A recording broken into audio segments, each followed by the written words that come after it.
alongside the classic novel Macbeth by Shakespeare, now this play.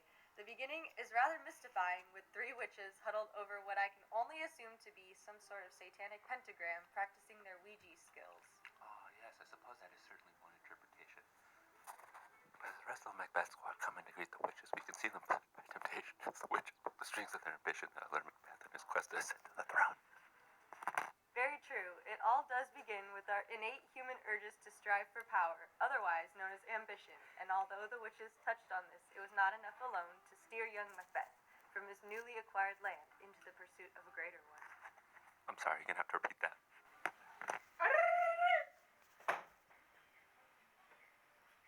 Very true. It all does begin with our innate human urges to strive for power, otherwise known as ambition, and although the witches touched on this, it was not enough alone to steer young Macbeth from his newly acquired land into the pursuit of a greater one. Yes, this is where Macbeth struggles with decision before ultimately deciding to call off the dastardly plan. Actually, his wife convinces him to go through with it. Have you even read the play? I was getting to that part. Bartholomew, his wife, convinces him to go through it as she questions his honor and masculinity. Here we can see Shakespeare telling us that ambition alone cannot steer good men astray. Instead, it takes one more thing: opportunity. In a situation, we can see all of the chips falling into place as they pass around the ultimate breadsticks and order their pasta dishes. Just a stellar analysis right there. I'm in.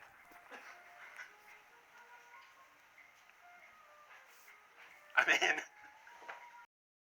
I mean, how can someone be so wrong in such a small amount of time? The witches were obviously a metaphor for the meaninglessness of life and how our time is consumed simply contemplating our inevitable demise. Duh. This is first grade. Moving on. Macbeth finally gets in with it and murders the poor king in cold blood. Right after the death has happened, you can be sure many more will follow, and the passion and hatred caused by the initial ignition burns until eventually the fire blazes through its own fuel and ends up with every character dead, as is seemingly the only way to ever really rid oneself of his personal quarrels. But afterwards, Macbeth is no longer very confident in his decision.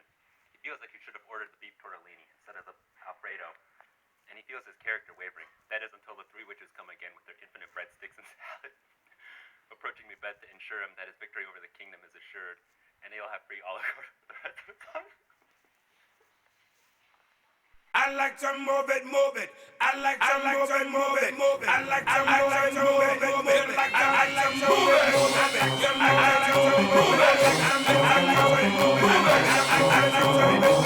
like to move it, move it, move it. I like to move it, move it. I like to move it. I like to move it, move it. You like to move it.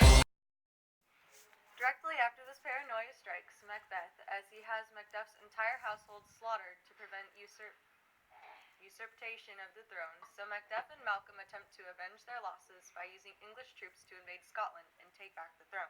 But here comes the prank. Here comes the twist. Turns out it was a prank the entire time. Macbeth was both cesarean section and thereby not a woman. So Macbeth was killed on a technicality, and Malcolm usurped the throne and turned Olive Garden into a KFC. Don't you just love a happy ending? It's not a happy ending. Right.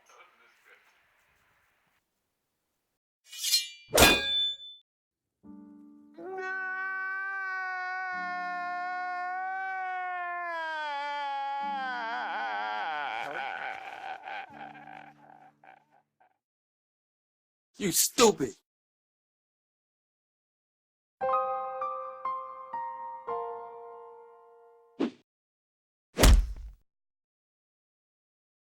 Alright, on to the next play. How about this Hamlet guy?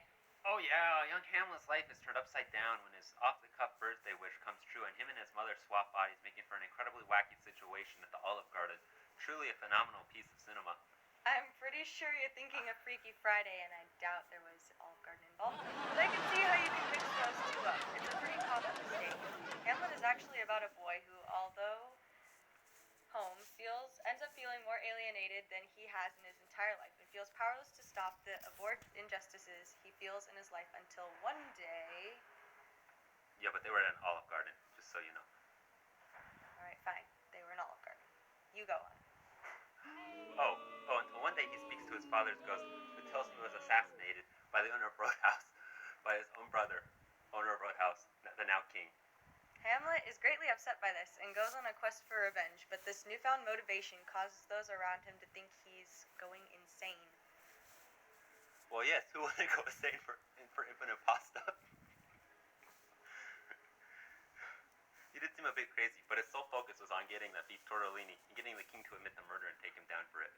Someone's hungry? Finally, victory is at hand when, through a play, the king admits to the murder and Hamlet's wish is fulfilled. That night, Hamlet goes to kill the king but cannot perform the task, and the king lives to see another day. Alright, I'm in. Brother challenges Hamlet. Polonius, her brother, challenges Hamlet to a duel. Polonius is stricken down and Hamlet is stabbed by a poison-coated blade of a knife. In the meantime, the queen drinks poison meant for the king and also dies. So everyone dies in this. Basically, yeah, it's a tragedy for sure. Well, at least they got their infinite pasta. That's true. We're looking. Tell us about Emma's hair. Okay, let's go on with the film. I want to hear more about your stylistic choice in this piece. When I was a young boy, my mother, she came to me in a dream. Mom came to me too. That's it. That's the whole story. Look at me. I like this hair. Get out of here, dude. Go. Record the film. Okay, and scene. That's how you end scenes. Not you start them. And scenes. Say it, don't spray it. And I spit everywhere. Action! You have other hand.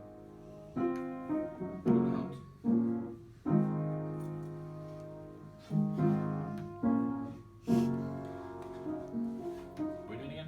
Oh, but wait, I'm not being guilty. Oh, hell no! Guilt that I killed the guy. God, why do you... Sis, right there. Look. Question for Ashton. Because you're behind me, remember? So I'll be praying this way. Like, I'll be like, on my knees, like, talking to the thing and whatever. You come from behind me and you almost kill me. Where's the sword? And you think about killing me. Okay, can you pray right there? Yeah. Into like the... On the pillows. On the It's very sacred. Like this? Like, what the... Islam?